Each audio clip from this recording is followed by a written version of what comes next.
नमस्कार दोस्तों, मैं हूं अतुल और ये है सैमसंग गैलेक्सी S23 अल्ट्रा। तो सैमसंग ने इस फोन के लिए और एक नया बीटा अपडेट रिलीज किया है, One UI 6 का बीटा 7 अपडेट। मुझे लगा जो बीटा 6 था वो लास्ट बीटा अपडेट होगा, लेकिन अभी बीटा 7 रिलीज कर दिया गया है और मैं मानता हूं कि ये होगा लास्ट बीटा अपडेट। इसके बाद आपको बीटा 8 नहीं मिलेगा, इसके बाद आपको मिलेगा डायरेक्ट स्टेबल अपडेट। क्योंकि अगर आप चेक करोगे सैमसंग मेंबर्स ऐप में तो यहाँ पे बीटा ज्वाइनिंग का जो बैनर है उसे रिमूव कर दिया गया है। यहाँ पे शो होता था बीटा ज्वाइनिंग प्रोग्राम का बैनर, लेकिन अब यहाँ पे शो नहीं करेगा क्योंकि सैमसंग ने S23 सीरीज के लिए बीटा प्रोग्राम क्लोज कर दिया है। तो इन फोन्स के लिए अब मिलेगा डायरेक्ट स्टेबल अपडेट कुछ ही दिनों में। अब बात करते हैं अपडेट के चेन लॉक्स की। तो अगर आप जाओगे सेटिंग्स में, सॉफ्टवेयर अपडेट में, लास्ट अपडेट में, तो यहाँ पे मेंशन किए गए हैं सभी बग्स जिन्हें फिक्स किया गया है और इस अपडेट का जो बिल्ड नंबर है वो है ZWJC। बात करते हैं अपडेट के साइज की, तो ये है 787 MB और सिक्योरिटी पैच लेवल है 1 अक्टूबर 2023। तो हो सकता है कि जो स्टेबल अपडेट है वो रिलीज होगा नवंबर के पैच लेवल के साथ। अपडेट के बाद मैंने सिस्टम में कोई भी नया फीचर नोटिस नहीं किया है। हालांकि अगर आप जाओगे कैमरा ऐप में, मोर में, यहाँ पे होगा एक्सपर्ट रो मोड। हालांकि बीटा 6 में ये काम नहीं करता था, लेकिन इस अपडेट के बाद अब एक्सपर्ट रो मोड काम कर रहा है, आप देख सकते हो। इसके अलावा बात करते हैं गुडलॉक ऐप की। तो गुडलॉक में सभी मॉड्यूल वर्क करते हैं सिवाय नेवस्टार, मल्टीस्टार, होम अप। ये 3 मॉड्यूल वर्क नहीं करते, बाकी सभी मॉड्यूल अब वर्क करते हैं। हालांकि अगर आप गौर करोगे तो यहाँ से 2 मॉड्यूल को रिमूव कर दिया गया है, क्लॉक फेस और लॉक स्टार। तो क्लॉक फेस और लॉक स्टार अब आपको यहाँ पे शो नहीं करेंगे, शायद ये गुडलॉक में अभी आपको ना देखने मिले। लेकिन एक अच्छी बात यह है इसमें कि अगर आप जाओगे मेकअप में तो यहाँ पे नीचे आपको मिलेगा एक नया मॉड्यूल जो इनेबल कर दिया गया है और वो है एज लाइटिंग प्लस। तो आपको मिलते हैं कई सारे एज लाइटिंग इफेक्ट। आपको जो इफेक्ट अप्लाई करना है उसे अप्लाई कर सकते हो, आपको इस पर टैप करना है।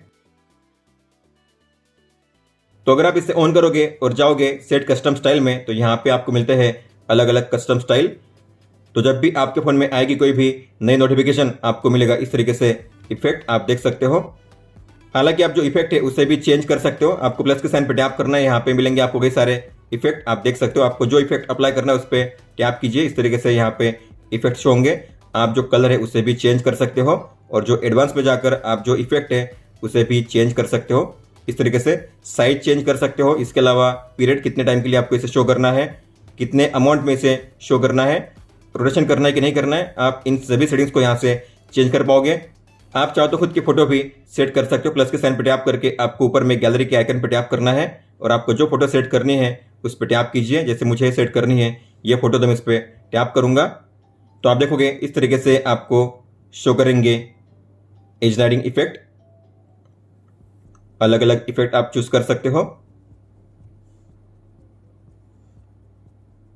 इसके अलावा आप कस्टम इमेज के प्लेस पे ऐप के आइकन को भी शो कर सकते हो। मान लेते हैं आपको व्हाट्सएप से कोई भी मैसेज आता है तो व्हाट्सएप के आइकन आपको शो करेंगे एज लाइटिंग इफेक्ट में। तो आपको इसे ऑन करना है और यहाँ पे है शो ऐप आइकन, इसे ऑन कीजिए। तो मान लीजिए आपको व्हाट्सएप से कोई भी टेक्स्ट आता है तो आपको मिलेगा इस तरीके से उसका इफेक्ट।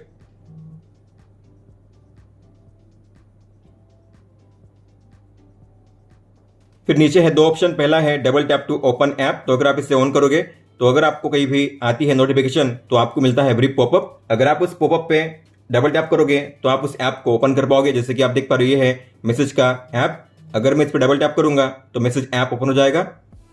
तो अगर आपको डबल टैप करके उस ऐप को ओपन करना है तो ऑन कीजिए, नहीं करना है तो ऑफ कीजिए। फिर आगे है प्रिवेंट स्वाइप डाउन। तो अगर आप इसे ऑफ रखोगे तो उससे होता क्या है, तो मैसेज आने पे आपको मिलता है पॉपअप, आपको पता होगा। अगर आप उस पर स्वाइप डाउन करोगे तो जो ऐप होगा इस तरीके से ओपन हो जाएगा, आप देख सकते हो पॉपअप विंडो में।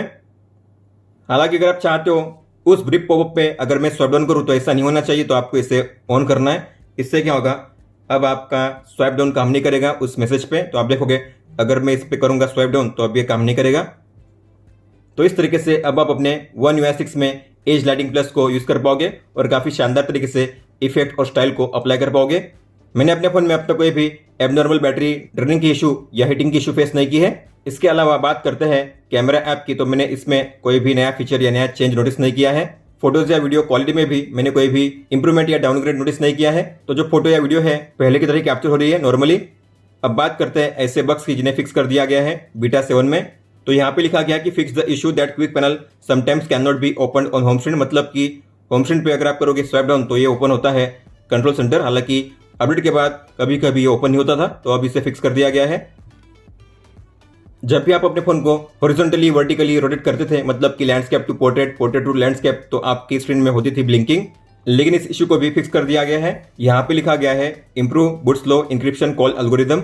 हालांकि इसका मीनिंग क्या होता है मुझे नहीं पता। आगे है कि जब भी आप कॉलिंग पे होते थे तो अगर आप वॉल्यूम की पे लॉन्ग प्रेस करते थे तो वॉल्यूम अप या डाउन नहीं होता था, तो इस इशू को भी फिक्स कर दिया गया है। Navigation bar gesture can not be touched, मतलब कि जो जेस्चर हिंट है बॉटम में, कभी कभी होता था कि इस पे अगर आप टच करते थे तो ये रिस्पॉन्ड नहीं करता था, लेकिन अब आप देख पा रहे हो यहाँ पे आप इजीली ऐप के बीच में स्विचिंग कर सकते हो उस पर टैप करके। कैमरा क्रैश की जो इशू है उसे फिक्स कर दिया गया है, मतलब कि कैमरा में जो एक्सपर्ट रो मोड है उसे अब इनेबल कर दिया गया, तो आप अपने कैमरा ऐप में एक्सपर्ट रो मोड को यूज कर पाओगे। और एंड में है मेनी अदर इंप्रूवमेंट्स, तो कौन सी इंप्रूवमेंट्स है ऐसा कोई भी स्पेसिफिक मेंशन नहीं किया गया है। तो बीटा 7 में जो एनिमेशन है काफी स्मूथ किए गए हैं, जो फोन है ओवरऑल काफी स्मूदर फील हो रहा है। तो आप देखोगे ऐप ओपनिंग क्लोजिंग स्पीड काफी बढ़िया आपको मिलेगी। आप देख सकते हो यहाँ पे कोई भी लैगिंग या जटरिंग आप फेस नहीं करोगे।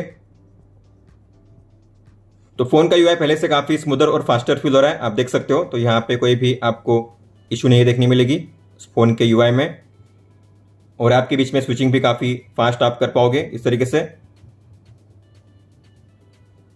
तो बीटा 7 के बाद अब फोन में कोई भी इशू नहीं है, कोई भी बग नहीं है। तो जो फोन है अब रेडी है One UI 6 के स्टेबल अपडेट के लिए। तो जल्दी ही इस फोन में आपको मिल जाएगा One UI 6 का स्टेबल अपडेट। हालांकि अगर आपने बीटा में ज्वाइन किया है तो आपको स्टेबल के लिए कुछ भी नहीं करना है, आपके फोन में आ जाएगा ऑटोमेटिकली स्टेबल अपडेट। दोस्तों तो ये था इस वीडियो में। अगर आपको कोई भी सवाल हो तो आप हमें पूछ सकते हो। आप मुझे इंस्टाग्राम पे या फिर ट्विटर यानी कि एक्स ऐप पे भी मैसेज कर सकते हो। इस वीडियो को देखने के लिए धन्यवाद दोस्तों।